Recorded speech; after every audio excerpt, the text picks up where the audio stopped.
Enyi waja wa Allah, kwa hakika miongoni mwa mambo ya kuyafurahia ni kufurahia huu Uislamu tuliokuwa nao na sheria yake, kama alivyosema Allah subhanahu wa ta'ala, qul bifadlillahi wa birahmatihi fabidhalika falyafrahu. Allah akamrisha watu wafurahie Uislamu na wafurahie Qur'an, mafundisho ya Uislamu. Dhalika khairun, yani alislam والقرآن. وإن شئت قل الفرح بالإسلام والقرآن خير مما يجمعون من الفرح بالأموال والأولاد وما إلى ذلك. kufurahia Uislamu na Qur'an au kufurahia kile ambacho Allah subhanahu wa ta'ala amekupa wewe, kitendo hicho cha kufurahi ni bora, kuna faida kubwa kuliko kufurahia mali na watoto ambao unakusanya.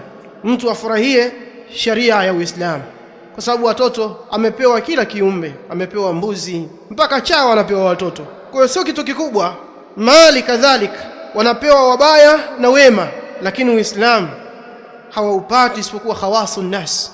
Ashaddu min dhalik ittiba' alquran, hawafikishi isipokuwa man alima Allahu fihim khaira. Vinginevyo mtu kinyume na wao akipewa Uislamu au akapewa ilmu ya sharia, basi amepewa ibtilaan, kwa ajili ya kujaribiwa, na hali kwake itakuwa mbaya sana, kama alivyosema Mtume sallallahu alayhi wasallam, awwal man tus'aru bihi an-nar yawm al-qiyamah alimun lam yanfa'uhu ilmu, wa kwanza ambao atawashiwa moto siku ya kiyama ni yule msomi lakini ilmu yake haikumnufaisha. Kwa hiyo ufurahie kuwa wafata ile sharia. Ala kulli hal, katika makubwa yaliyokuwa ndani ya Uislamu ni taalimu almunakaha, ni mafundisho ya kuoleana. Wa qabla dhalika at-tahridh alaiha, kabla ya hapo ni kuhamasisha juu ya jambo hilo, kabla ya mafundisho kwamba watu wao wana vipi hamasa. Allah subhanahu wa ta'ala akitoa hamasa hii akasema, wa ankihu al-ayama minkum, waozesheni wale wasiokuwa na ndoa baina yenu, waozesheni nyinyi wenye uwezo, nyinyi mawali. Wanawachuoni wamekhtalifiana, wanasema al-khitabu yansabu ila al-awliya, wengine wanasema yansabu ila al-azwaj. Ala kulli hal ni amri na ni hamasa ya kuozesha. Mazungumzo wanasemeshwa hapa ni mawali, wengine wanasema hapana, wanazungumzishwa wanaume, lakini kauli yenye nguvu ni nani? Ni mawali. Wakizungumzishwa wanaume, maana akasema waoeni, waoeni, wa ankihu al-ayama minkum. Kama wanasemeshwa ni wanaume, maana yake waoeni wale wanawake wasolewa katika wanawake wa Kiislamu. Na ikiwa wanasemeshwa ni mawali, wale wanaomiliki mabinti au wanaomiliki vijana, na hii inakuwa ni ashman, inakusanya zaidi. Waozesheni wale ambao bado hawajaoa au kuolewa. Kwa nini hii ni ashmal? Kwa sababu ya karina ya mbele. Hawa ni watu wa nasaba mnazungumziwa. Kama ni mawali, maana yake watu wa nasaba yako, lakini imekuja karina mbele, wasalihina min ibadikum wa imaikum, na muozeshe wale ambao ni wema katika watumwa wenu wanamume na watumwa wenu wanawake. Kwa mwanzo ilikuwa ni watoto wenu, wadogo zenu, watoto wa kaka zenu ambao nyinyi mnawasimamia, lakini sasa hivi inawezekana akawa hauna nasaba naye, bali ni mtumwa. Sikwambii mfanyakazi wako, mtumwa. Hata mtumwa kama ni mwema mwanamume, patie mke, na kama ni mwema mwanamke, mpatie mume. Baadhi ya wanawachuoni wakasema hii ni hamasa kubwa, kinachohamasishwa hapa na kufundishwa kwamba mtumwa atalazimishwa kuoa hata kama hataki, madamu anajulikana huyu ni salih, mutadayin, multazimun bidinihi au mustaqim, huyu atalazimishwa kuoa. Kadhalika wa kike mtumwa atalazimishwa kuolewa. Khiyari itakuja yeye akiwa huru, lakini hayupo huru, lazima aozeshwe. Madamu tayari anaonekana huyu anatakiwa aoe, na kwa uwema wake tuhifadhi dini yake, basi aozeshwe. Mfanyakazi wako, je, kama ni mtumwa ambaye umlipi hata shilingi 100, bali yeye anatafuta kwa ajili yako mshahara wake ni tonge na sehemu ya kulala, unaambiwa na kupewa amri ya kumuozesha. Jiulize kuhusu mfanyakazi wako, jiulize kuhusu mwanao.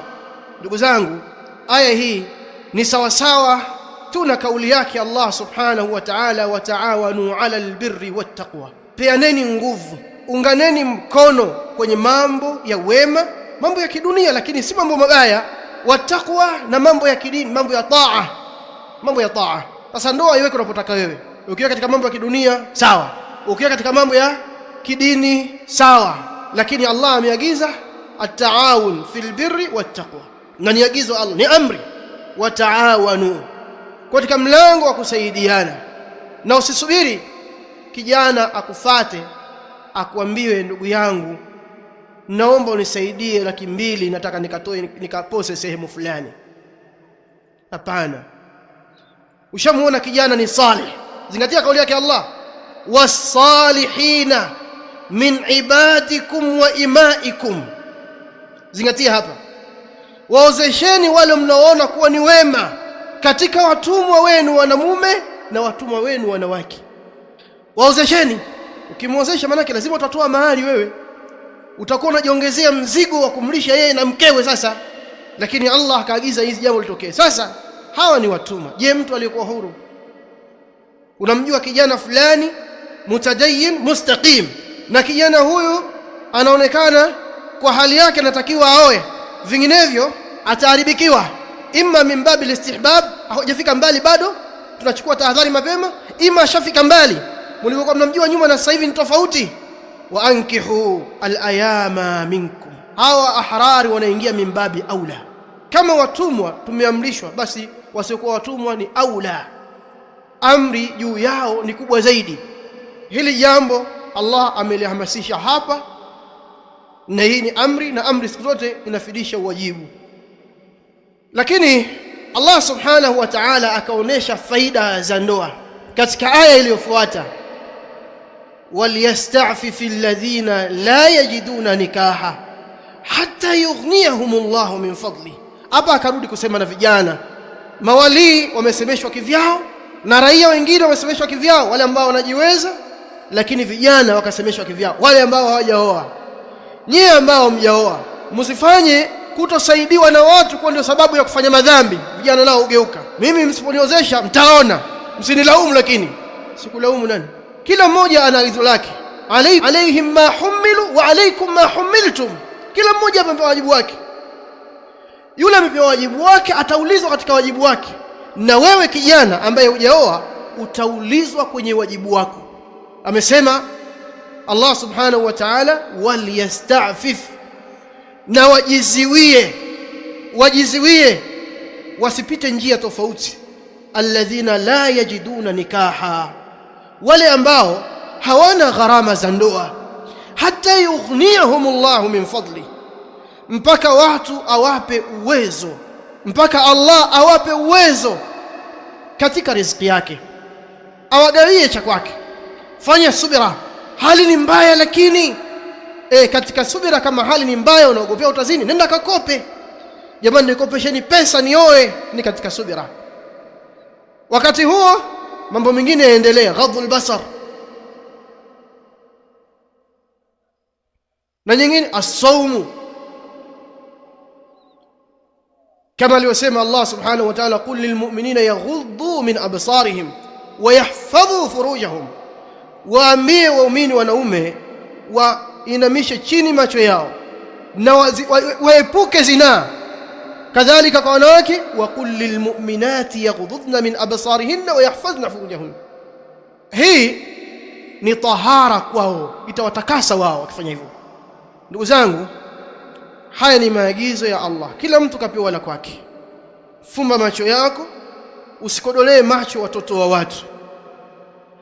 Al-Imam al-Qahtani rahmatullahi ta'ala alayhi, kwa ajili ya kuwaonesha vijana ubaya wa mambo haya, na mawalii pia kuwaonesha ubaya wa kuachia watoto wao kama kuku, akasema maneno haya Imam al-Qahtani, inna ar-rijala an-nadhirina ila an-nisa mithlu al-kilabi tatufu bil-luhmani, haika vijana ambao kazi yao ni kuangalia wanawake, hawa vijana ni kama mbwa, ni wapumbavu hawa, kama mbwa hawa, hawaelewi.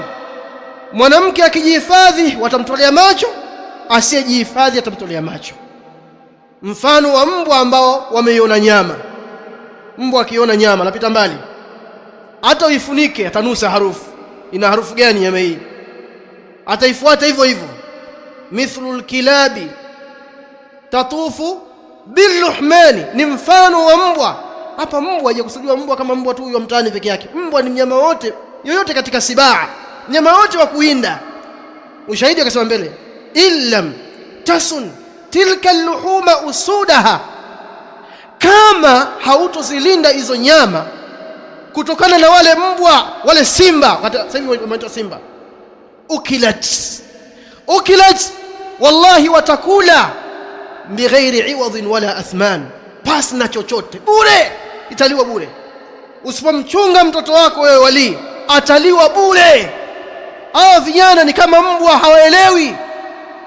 Kijana umekatazwa zinaa na mzinifu afananishwa na mbwa. Imam al-Qahtani anaonesha ubaya wa kuangalia wanawake, mithlul kilab.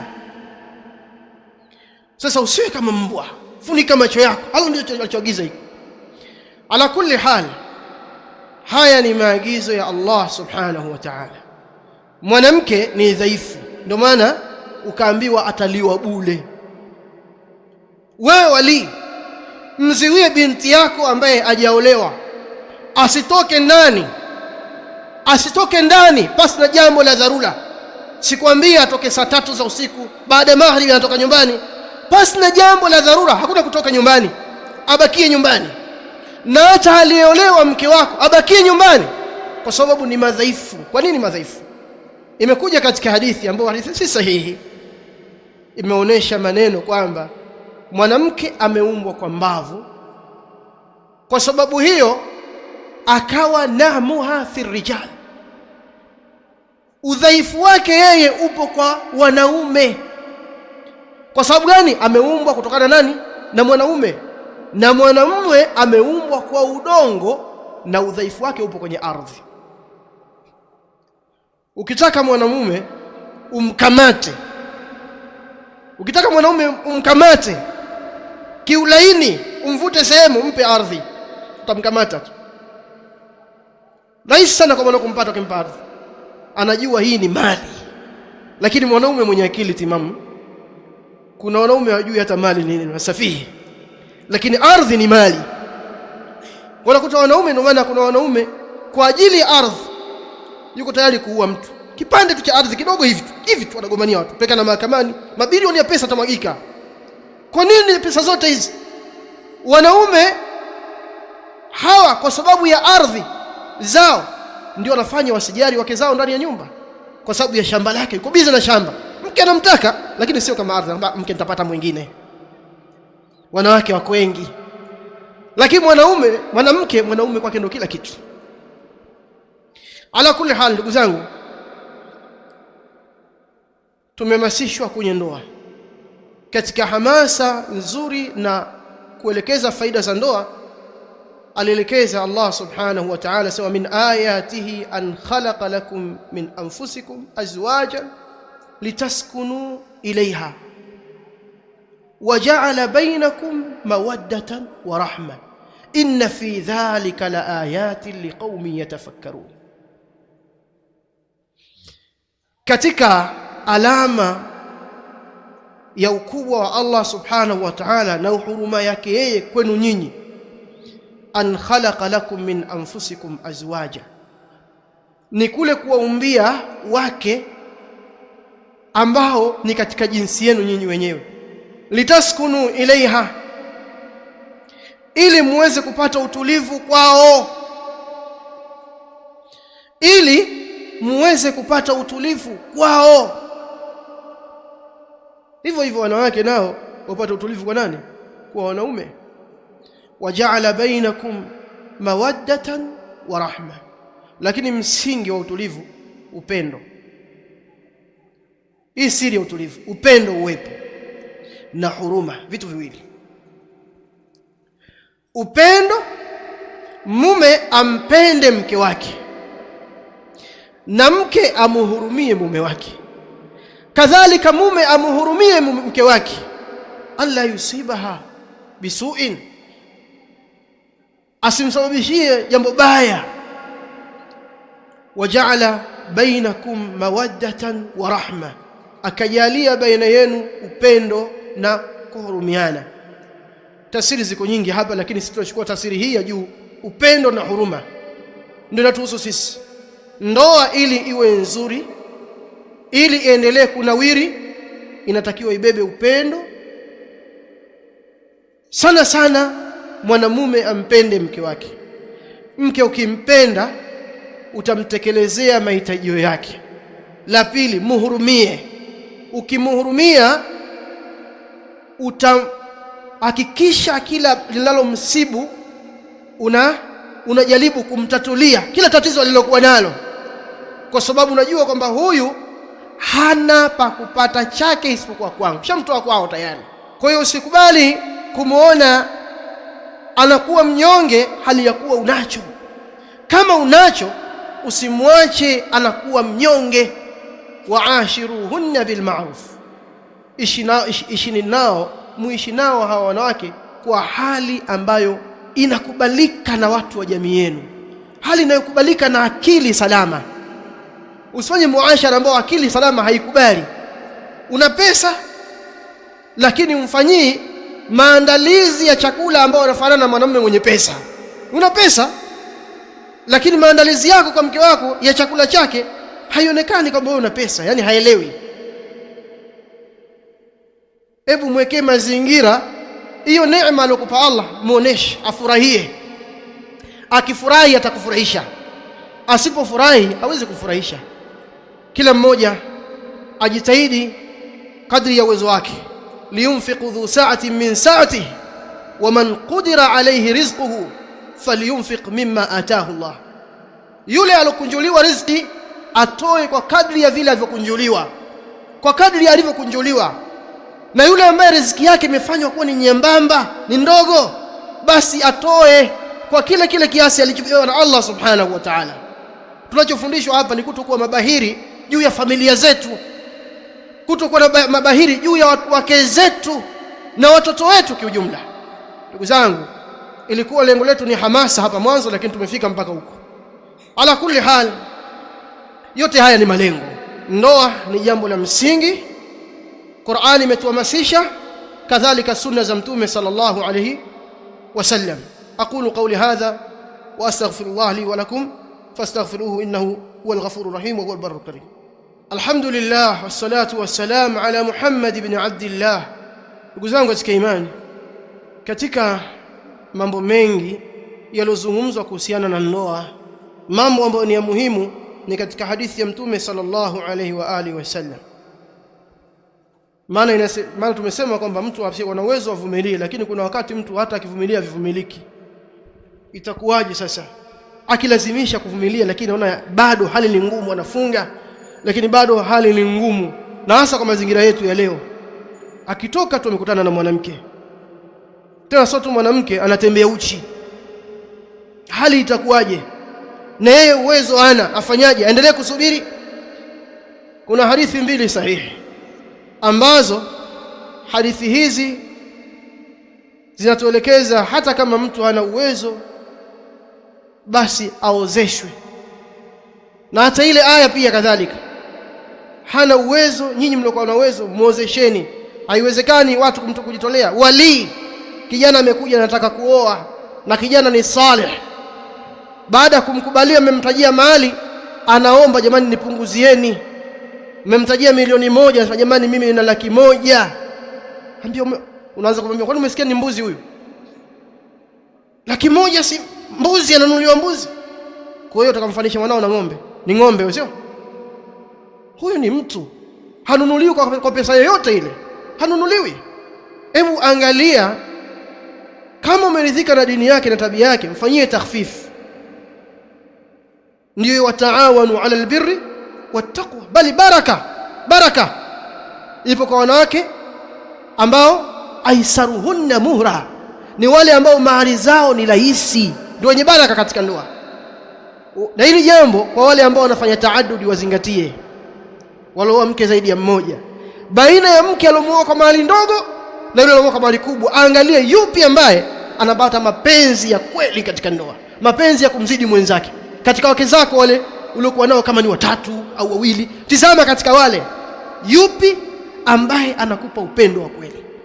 Unaona kabisa huyu mashaallah, lakini ukiangalia mali ulompa unatamani nikipata pesa nitamuongezea, kwa haya anayofanya nitamuongezea. Lakini umemwoa kwa mahali ndogo kabisa, na mwingine umemwoa kwa mahali milioni 3, milioni 2, huyo milioni 2, milioni 3. Angalia hali unayoipata katika ndani, ile ya utulivu, ile sakina inapatikana katika ndoa. Fanya takhfif, wataawanu ala albirri wattaqwa. Kijana amekuja, hili limethubutu kipindi cha Mtume sallallahu alaihi wasallam, qissa na hadithi ambayo ni mashuhuri. Mwanamke alikuja mbele ya Mtume sallallahu alaihi wasallam akamwambia, inni wahabtu nafsi lak, mimi nimetoa nafsi yangu kwako. Manake hiba, unanioa pasi na mahali. Ilikuwa ni mahsusi kwa Mtume sallallahu alaihi wasallam. Fa atraqa an-nabiy sallallahu alaihi wasallam wa lam yujib. Mtume sallallahu baada kumtazama yule mwanamke akanamisha kichwa chini, hakujibu chochote. Falamma tala as-sukut qama rajulun min as-sahaba, kinyamazo kilikuwa kirefu, mmoja kati ya masahaba akasimama akasema, ya Rasulullah, zawijniha in lam yakun bika haja.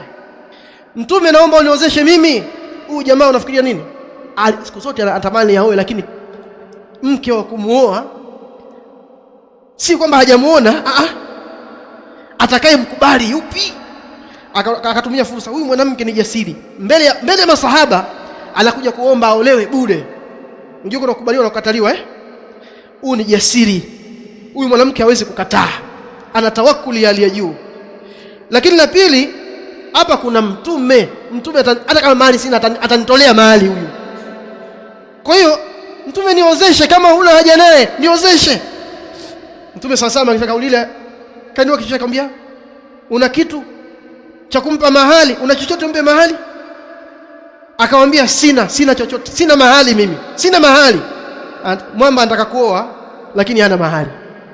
Akamwambia, kaangalia chochote nyumbani kwako. Akamwambia, nyumbani kwangu sina mimi chochote, hata nguo ninayo hii niliyovaa, nikivua sina nyingine, nikisema nifanye ndo mahali mimi nitabakia uchi, sina kitu. Akamwambia, ibhath wala khat. Sio siku ile akamwambia, nenda katafute. Siku ile nenda katafute hata pete ya chuma. Akapotea. Kisa kisimulia kama vile siku moja, lakini ilikuwa tukio la siku moja. Kaenda kutafuta hata pete ya chuma, akatafuta akarudi. Mtume, sijapata. Haujapata hata pete ya chuma? Na ndio mahali. Hata pete ya chuma shingapi? Buku jelo, buku ikizidi sana 3,000 pete ya chuma. Hapo ndio imezidi ghali kweli kweli. Bwana anamwambia Mtume, sijapata. Anamwambia, hal ma'aka shay'un min al-Qur'an, je, una chochote katika Qur'an? Akasema, naam. Qala zawajtukaha bima ma'aka min al-Qur'an. Mtume akamwambia, nimekuozesha kwa Qur'ani uliokuwa nayo, hii utaenda kumfundisha mke wako, tayari umempata. Swali, anaozeshwa huyu, amekosa hata pete ya chuma, amepewa na masiku ya kutafuta, ataenda kumlisha nini yule mwanamke? Lakini alichokizingatia Mtume ni tawakkuli ya huyu bwana. Huyu bwana ana tawakkuli ya juu, na sio kama kila siku atakosa riziki. Anayegawa nani? Anayegawa riziki ni Allah subhanahu wa ta'ala. Kukosa kwake leo haimaanishi na kesho pia atakosa, na kesho kutwa pia atakosa, ataishi hivyo hivyo. In yakunu fuqaraa, hata mkiwaozesha wakiwa hawana, yughnihimullahu min fadli, Allah atawatosheleza, atawapa katika riziki yake. Hii ni ahadi ameweka Allah subhanahu wa ta'ala. Katika hadithi Mtume sallallahu alaihi wasallam asema, thalathun haqqun ala Allah aunuhum, watu watatu ni Allah ameweka ulazima wa kuwasaidia juu yake, amejilazimisha kuwasaidia. Katika hao watatu, wanakih alladhi yuridu al-afafa, na yule mwenye kuoa ambaye hana kitu anaenda kuoa, hana kitu, lakini anaoa kwa sababu anaona naoa, lengo la kuoa kwake anataka afafu. Waliyasta'fifi alladhina la yajiduna nikaha. Katika kujisaidia, katika kujisaidia hata kwa kukopa, nenda kakope pesa, utakuja ulipe baadaye. Jamani, mambo magumu. Hata saa nyingine hata usimwambie mtu utakufanya nini, bwana nikopeshe 200,000. Nikopeshe. Unataka kufanya nini? Kuna mtu kimwambia nataka nitoe mahari yakupi. Wewe usimwambie kama unataka kutoa mahari. Bwana nikopeshe 200,000 na jambo nitakulipa inshallah. Ndio kutoa mahari. Na kama kuna mtu unaamini ukimwambia atakusaidia, basi unaweza kumwambia, lakini hilo sio bora kama kutumia njia ya kukopa. Panapowezekana kukopa ni bora kuliko kuomba. Mafundisho ya Uislamu yako hivyo. Kuomba ni udhalili na kukopa sio udhalili. Ndugu zangu, haya ni maagizo ya Uislamu.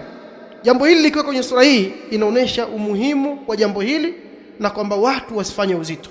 Atakifanya uzito mambo yakaharibika, atakuwa na masuhulia makubwa sana. Nani wa kumwozesha? Nani wa kumwoa? Mmoja katika salaf, na ikiwa sijakosea ni Ali ibn Abi Talib radhiyallahu anhu, alijiliwa na mtu katika tabi'ina akamwambia, mimman uzawiju ibnati, anamuuliza Ali, nimwozeshe binti yangu kwa mtu gani? Mtu aina gani nimwozeshe kwake binti yangu? Ali akasema, zawijuhu mimman yattaqillah, zawijaha mimman yattaqillah, binti yako muozeshe kwa mtu anayemcha Allah. Hata kama hana kitu, anayemcha Allah. Amemuoa mke wako, mtoto wako kwa sababu ya afafu, huyo ndio kumuozesha. In ahabbaha, kwa nini mtu huyo kumuozesha? Na usiangalie sana kipato, kwa sababu mtu wa namna hii kama bado atabakia na mapenzi kwa binti yako, akibakia na mapenzi yanaenda yakafa. Sababu ziko nyingi za kufa nini? Za kufa upendo. In ahabbaha, kama mapenzi yataendelea kubakia kwa binti yako, lam yadhlimha akramaha, atamkirimu. Akimpenda atafanyaje?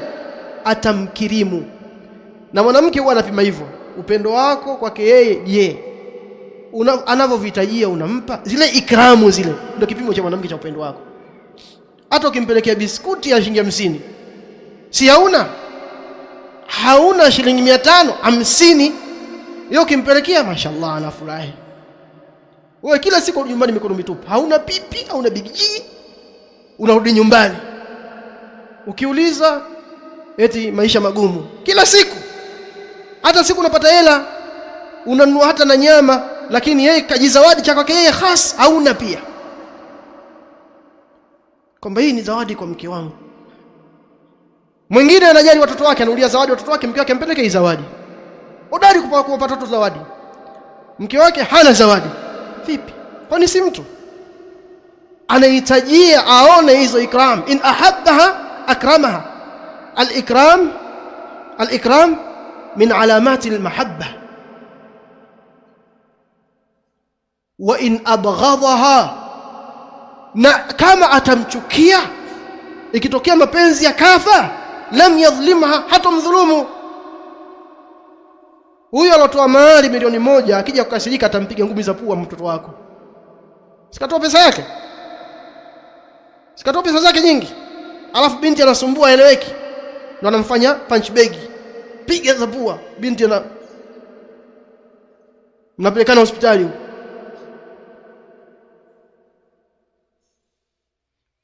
Ala kulli hal, akimchukia hatumdhulumu. Ndio faida ya kumwozesha mtu ambaye yattaqillah. Mtume Muhammad sallallahu alayhi wasallam, idha ja'akum man tardhauna dinahu wa khuluquhu fazawwijuhu, atakapowajia mtu ambaye mnaridhika na dini yake na tabia yake, mpeni binti. Dini yake mmeridhika nayo, tabia yake mmeridhika nayo, mpeni binti. Mwanamume lazima atazamwe na tabia, sio ucha Mungu peke yake, tabia nayo inatazamwa.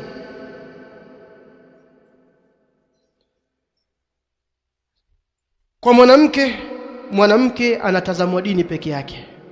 Fadhfar bidhati dini taribat yadak. Hicho ndo kigezo chenye faida katika kuoa. Ukioa kwa vigezo vingine utaumia. Oa lakini unabahatisha kama dini hujaizingatia. Vikikusanyika sawa, lakini kama hujazingatia dini, wewe unataka nini? Nataka mnene.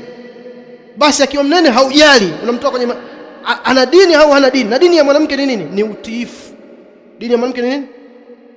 Utiifu. Utamjua mwanamke ana dini au hana dini? Angalia kwa wazazi wake, ana historia gani, akitumwa na wazazi wake anakuwaje, akikatazwa jambo anakuwaje. Hiyo ndiyo dini. Kwamba Mtume anasema idha amartaha ata'atka, idha kharajta hafidhatka, ukitoka anakuhifadhi fi nafsiha wa fi malik, anakuhifadhi katika nafsi yake na mali yako, manake hazini, achepuki mali zako. Sio mwizi, haibi, ni dini hiyo, sawa Lakini ukimwamrisha ata'atka, atakutii. Sasa kama wazazi wake wenyewe hawasikilizi, wazazi wake wenyewe anawachongea mdomo, uenda kumwoa mwanamke namna hiyo, atakusikiliza wewe? Ukimtolea kwa baba yangu mwenyewe hawezi kuniambia maneno hayo, anakwambia baba yangu mwenyewe, baba yangu mimi hajawahi. Ndio kitakachotokea kwa wewe. Sinionyeshe kidole ujenzaa mimi wewe, baba yangu mwenyewe atanionyesha kidole. Sasa kabla hajafikia huko, lazima uangalie mwenye dini. Fadhfar bidhati dini tarbati yadaka. Tabia mwanamke ni mtu ambaye anapelekwa. Ndugu zangu, tumerefusha, lakini kwa sababu ya maudhui yenyewe, Allah subhanahu wa ta'ala atujalie katika wale wanasikiliza na kufuata ile sawabu, sio kufuata makosa. Allahumma ighfir lana dhunubana wa kaffir 'anna sayyi'atina wa tawaffana ma'al abrar. Allahumma arḍi 'anna al-khulafa'ir rashidin wa sa'ir al-'ashar al-mursalin bil-janna wal muhajirin wal ansar.